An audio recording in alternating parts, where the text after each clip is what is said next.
Okay. Hi, David. How are you? I'm fine. How are you? Doing good. Thank you. Thank you for coming on the Yeah. show. Nice to have you here. I got a little kick out of your bio because it said San Francisco conservative musician writer. That seems like kind of an enigma. It's more than that.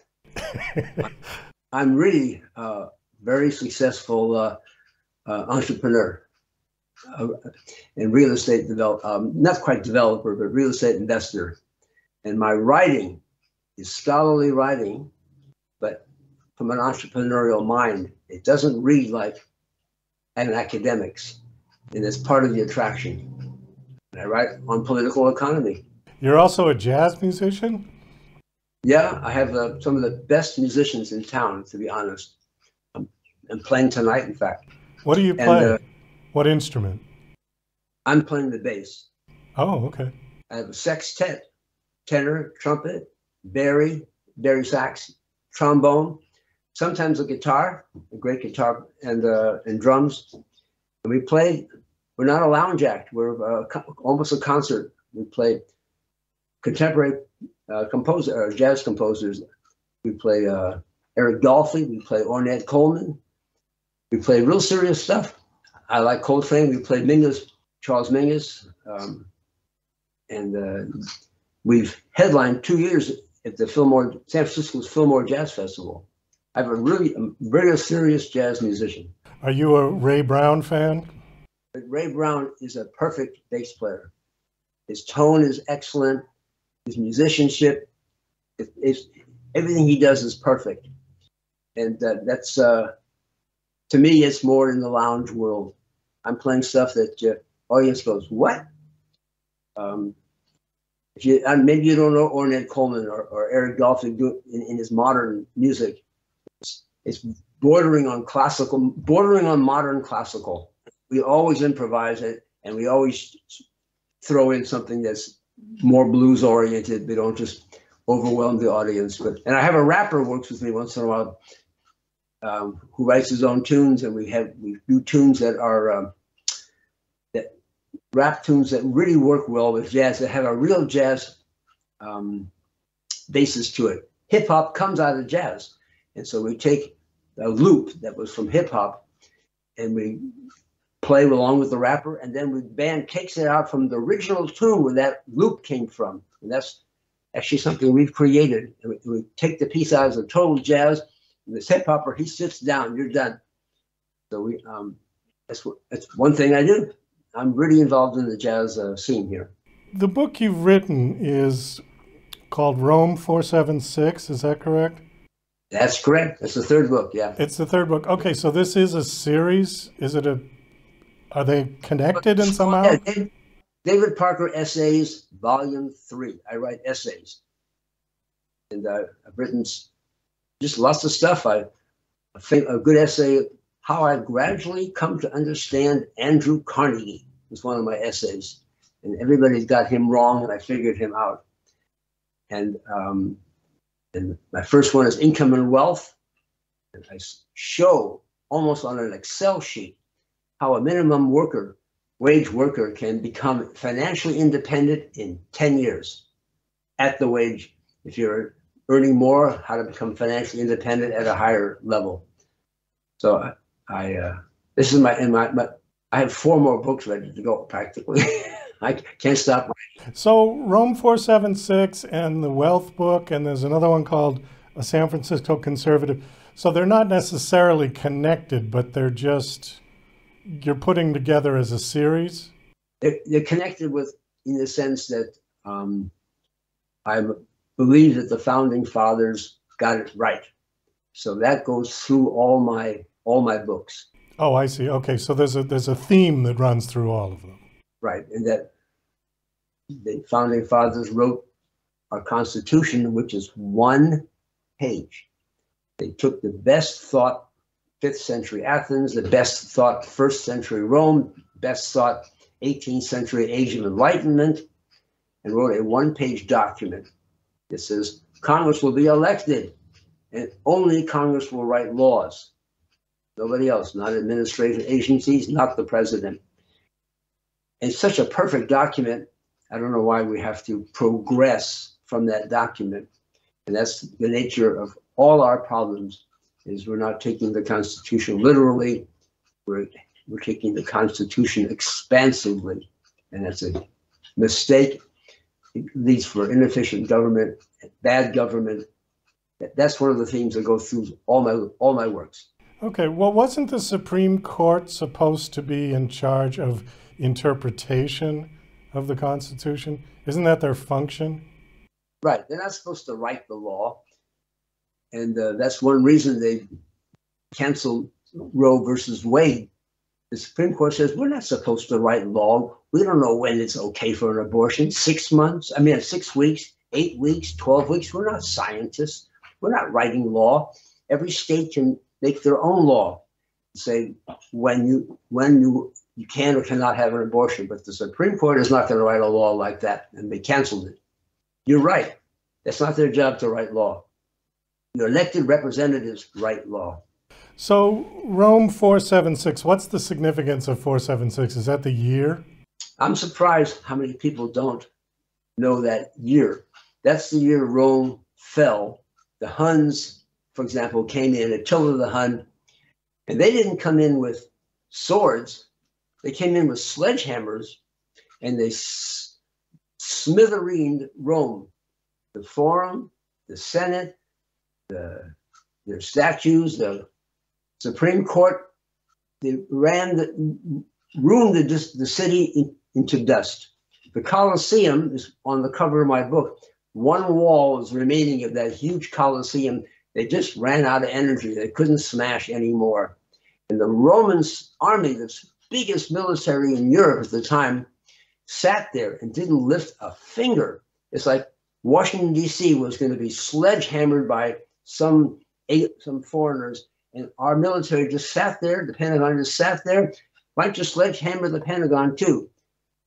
It didn't do it. And my question is, in the introduction, or the opening of the book, is why? And why the Roman soldiers hadn't been paid, probably for quite a while. Why hadn't the soldiers been paid? Because Rome had a big tax revenues, very successful city. All tax revenue went to pay interest on the debt. Nothing left for any services. I don't draw a conclusion for the reader, but hopefully the reader understands what I'm saying. Well, it's funny because while you were talking, I was thinking about the U.S. and our sort of botched withdrawal of from Afghanistan. And one of the reasons that the Taliban was able just to roll right into Kabul without any resistance at all is because the Afghan army wasn't paid. That those guys had been waiting months to get paid, and the president of Afghanistan loaded up the helicopter with cash and disappeared. So there is a parallel there. Very good. I hadn't thought of that. It's perfect parallel, actually. We have a national debt. That's what in case people missed the point. Okay. It's 33 trillion national debt, and we take in 3 or 4 trillion in revenue. But if interest rates rise like they're higher now, what if interest rates rise to 10%? So 10% of 33 trillion is 3.3 trillion. That's what we're taking in. There's nothing left for Social Security, healthcare, education, military, nothing. All goes to pay interest on the debt. We're not there yet, but that's the warning. Okay, is that sort of the message in the book? The message of the book is that we're asking government to do stuff it's not supposed to do. That the Constitution is so well written. It's really saying freedom from government. Alex de Tocqueville in Democracy in America says, America, you're about to become the greatest country that has ever existed. Get rid of slavery, 1635, and you're going to become the greatest country. Nowhere in the world are citizens as responsible as Americans. He traveled the nation.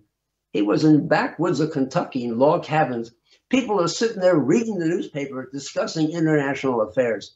He says there's no farmer in Europe or peasant anywhere discussing international affairs, reading the newspaper as if he's no different than anybody else. You are about to become the greatest thing ever existed. Get rid of slavery and you're on your way. And all of a sudden we decided in 1933, Franklin Roosevelt says, we're going to have freedom with government. We're going to have government a partner and practically solve all our problems and maybe start providing for everything we need. And we can't reverse that now. But that's partially what the red-blue liberal conservative split in this country is about, even if it's not quite stated, that we've not interpreting the Constitution literally, and we're becoming kind of socialists. And we're not going anywhere with that. Well, there are people on the radical left who want to just do away with the Constitution altogether. That they said it's antiquated, it doesn't apply in modern society. What do you say to that? The Constitution is a pinnacle document. There's never been a better document written in the history of the world. For 90 or 120 days, a group of 100 almost geniuses sat down in Philadelphia and looked at everything that Greece had written, 5th century Athens, everything that Rome had written, 1st century Cicero, bicameral legislation, all the best thought of 18th century age of enlightenment, social, political, economic freedom, and put it together in one little page. You can go to Washington, D.C., it's on an art easel, you can look at it. It's a big easel because it's kind of florid handwriting.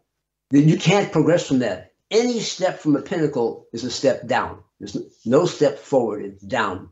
You can't, nothing's better than ever written and ever will be written. It just says Congress will make law and Congress will be elected.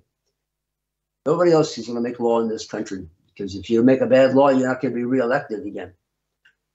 It's not antiquated. And they said, the founding fathers, one, they rose to the occasion. They may even have had slaves and they may have been misogynist, all that kind of stuff.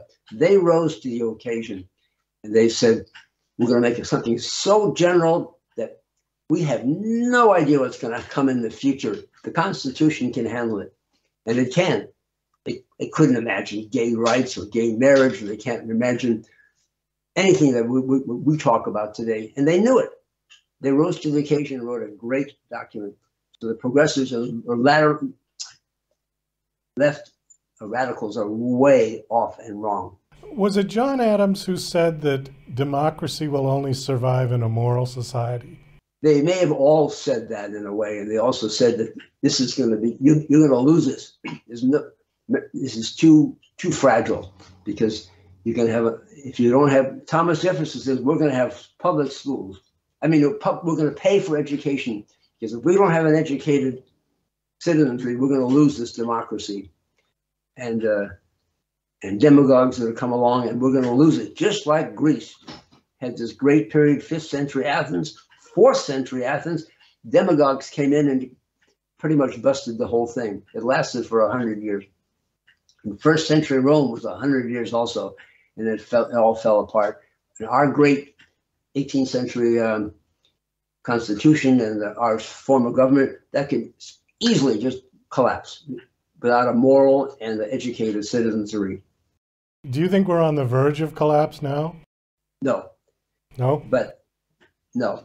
It's what we have is a Congress that doesn't represent the nation, so it looks like the nation is falling apart. Voting districts are so gerrymandered that no Democrat runs against a Republican, and no Republican runs against a Democrat. So who wins? The most liberal and or the most conservative, and they land in Congress and they're fighting each other when the whole nation's essentially moderate. We're not way left and we're not way right. So the Congress doesn't represent the nation at all. It's a jerry-rigged system. And the nation, and that's partially why Donald Trump, people voted for Donald Trump who hate the man in 2016, and they may vote for him again and hate him, because the Congress has no intention of solving the problems that all of America cares about. And let's do something. We have problems that the whole nation cares about. The high cost of health care and poorly performing public schools and lackadaisical law enforcement on the border and within cities. in San Francisco, where I am, there's no support for the law. The whole nation agrees that's a problem, and the whole nation has almost a consensus that neither party has any intention of doing anything about it. And certainly the Congress we have now fighting each other like kids. Before this Civil War, the Congress, they hit each other. They were so wild. This is nothing new. Maybe we should bring that back. Give them all sticks and let them beat each other with bamboo sticks. Yes, give them a stick. Yeah. Let them go at it. David, we got to wind this down. We are out of time. Thanks so much for coming on. The book is called Rome 476. My guest is David Parker. The book is out now and available, yeah? On my website, davidparkeressays.com, and I think directly on Amazon. Okay, great. Well, it was nice meeting you, and best of luck with your books and with your jazz music, and I hope everything goes well for you. Okay, and my book really is Entrepreneurial Mind, Writing on Political Economy, and a jazz improviser, and an inner city public school teacher for 40 years. Wow. All that my books are very powerful. Okay. Well, again, thank you, David, for coming on the show. Best of luck. Thank you for inviting me.